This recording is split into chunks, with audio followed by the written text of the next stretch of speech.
Bilirsiniz bahçeden bazı mühürcüler Türk kalın kulağına bak beze beze bakara Kaslarına bak beze bak beze bakara Sen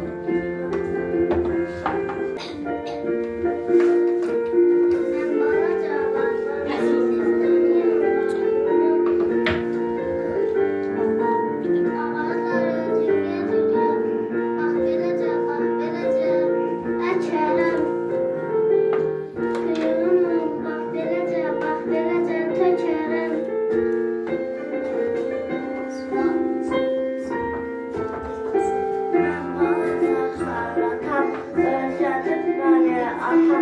Ben bana da harlatam, özledim beni atam. Çekizimi bak belede, bak belede vurarım.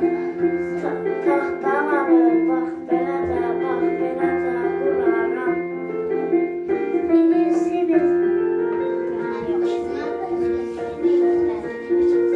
Bilirsiniz bahçeden balancı bir derziyim. Uşaklarım paltarlı bak belede, bak belede çiçeğim. Uşaklarım paltarlı bak belede, bak belede çiçeğim. Ütüsünü bak belede, bak belede çiçeğim. Ütüsünü bak belede, bak belede çiçeğim.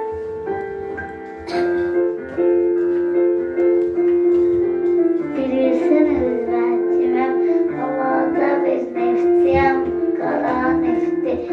Coşularda bak belede teşekküm. Cemile'de bak belede, bak belede teşekküm.